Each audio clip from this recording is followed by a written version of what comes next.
Assalamualaikum warahmatullahi wabarakatuh. Rasulullah SAW pernah bersabda, hari kiamat tidak akan terjadi sebelum sungai Efrat mengering dan menyingkapkan gunung emas, yang mendorong manusia untuk berperang. 99 dari 100 orang akan tewas dalam pertempuran tersebut. Dan setiap dari mereka berkata, mungkin aku satu-satunya yang akan tetap hidup. Hadis riwayat Bukhari. Dalam riwayat yang lain, Rasulullah bersabda, sudah dekat suatu masa di mana sungai Efrat akan menjadi surut airnya, lalu ternampak perbendaharaan daripada emas. Maka barang siapa yang hadir di situ, janganlah ia mengambil sesuatu pun daripada harta itu. Hadis riwayat Bukhari dan Muslim. Imam Bukhari juga meriwayatkan hadis yang lain. Rasulullah SAW bersabda, segera sungai Efrat akan memperlihatkan kekayaannya atau gunung emas. Maka siapapun yang berada pada waktu itu tidak akan dapat mengambil apapun daripadanya. Imam Abu Daud juga meriwayatkan hadis yang sama. Dalam hadis itu Rasulullah pernah bersabda bahwa sungai yang mengalir dari 3 negara besar, yaitu Turki, Suriah, dan Irak, itu pada saatnya nanti akan menyingkapkan harta karun yang besar berupa gunung emas. Selain itu, dalam kitab Al-Burhan fi Alaman Al-Mahdi Akhir Az-Zaman diungkapkan bahwa keringnya sungai Efrat merupakan datangnya Al-Mahdi pada akhir zaman.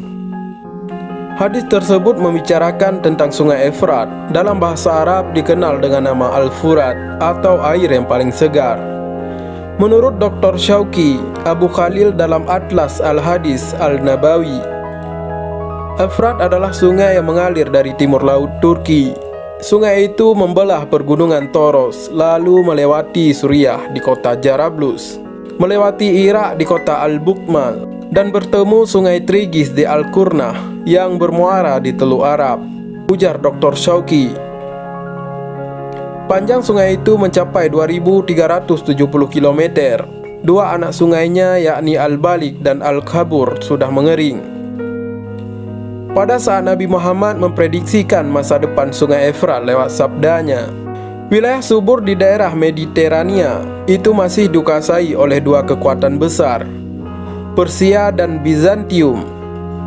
Sungai Efrat adalah garis batas alami dari dua kerajaan tersebut. Selain berada di kawasan Suriah dan Iran, kekuasaan Persia ternyata juga mencakup daerah Yaman hingga daerah sekitar Laut Merah. Sedangkan Bizantium mencakup sebagian Suriah atau bagian utara dan Turki hingga ke Eropa.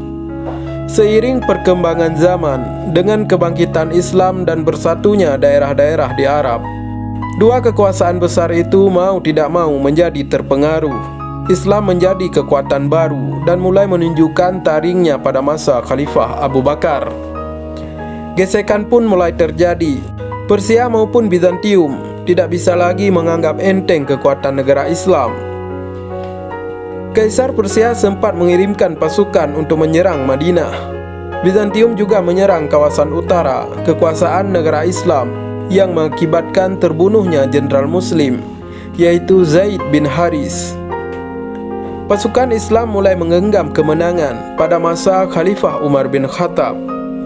Saat itu kekuatan negara Islam berada di atas dua kerajaan besar yang sudah ada sebelumnya. Selama 10 tahun, beragam pencapaian dalam dunia militer didapatkan. Pergerakan ke Suriah, negara yang dilintasi sungai Efrat, dimulai pada era Umar. Sebagai daerah yang sebelumnya dikuasai oleh Bizantium, akhirnya berhasil ditaklukkan kekuatan pasukan Muslim.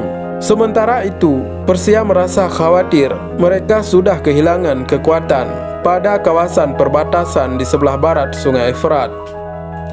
Beberapa peperangan pun terjadi antara kerajaan Persia dan pasukan Muslim. Persia berhasil tunduk di bawah kekuasaan pemerintahan Islam.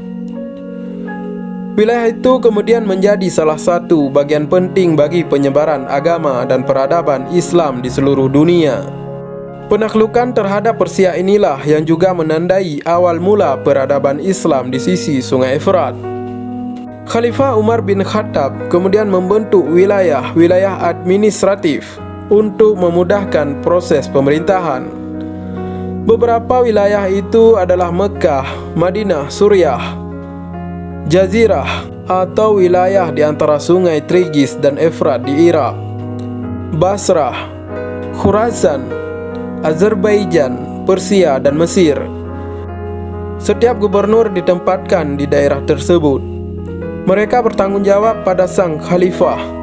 Pada masa-masa inilah agama Islam juga menjadi kuat di daerah-daerah tersebut. Berkat kepemimpinan Umar, Islam sampai saat ini masih menjadi ideologi dan peradaban penting di daerah sekitar Sungai Efrat.